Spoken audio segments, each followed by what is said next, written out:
It was October 2005. I remember staying up every night, trying to figure out the end of my story. I was young, ready to start my career in horror with my very first book. A book that would delve into the horror behind each and every nightmare I'd had and remembered, and its title, Impair. It would have been legendary, but trying so hard to figure it out and work on it was breaking my mind. Yet, I had the story all figured out.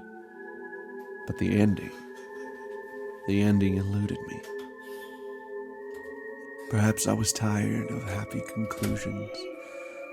Call me cliche now, but at the time I wanted something dark, something cosmic, something awful.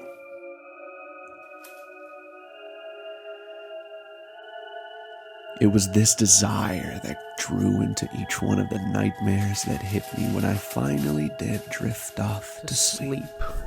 I would dream horrifying, awful dreams. Constant feeling that I was being watched, unable to work as I throw away what I made. It was awful. Everything about every idea was rubbish, yet I kept trying. I would keep on trying until I had nothing left, and I remember one of the dreams, one of the nightmares. Everything stopped, and hands grabbed at the door, clawing it open as I turned in horror and stared at something so awful. It couldn't have come out of my imagination. Versions of me with twisted faces and too many limbs chased me down claustrophobic hallways, tearing me apart. Only to leave me drowning in a dark abyss before waking up.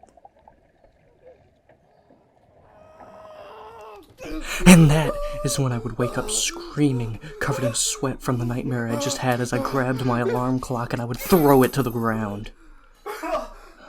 I remember sitting on the edge of my bed and crying, trying to take into account what had happened, trying to at least comprehend it as I got up and I got dressed and I left my room feeling like something was off, and I stand there thinking about my options, thinking about the night before and what was going on.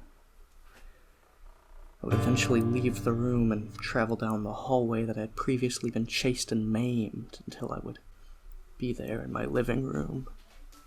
And that's when I would see it. Every time something was off, pieces of my dream in front of me as if they were real, a shattered phone crumbling beneath my feet as I bent down to pick it up. Grabbing the phone, I felt like something was off, and that's when I would remember. As I stood up, I would pull the duplicate phone out of my pocket and stare at the two as a sudden memory flashed before me. The previous day I had been eating. I was scrolling through the contacts on my phone, trying to find somebody, anyone to talk to, and suddenly I was back again, remembering what was going on. I became parched, and I decided to take a sip. As I did, the body behind me crumpled and crunched into formation, standing up to taunt me as if it was truly there. And then I was back again, in this horrifying nightmare.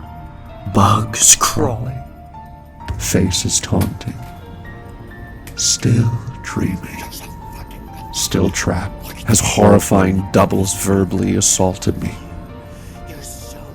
And when the story's finale finally came to me, I realized the root of what I had missed all along.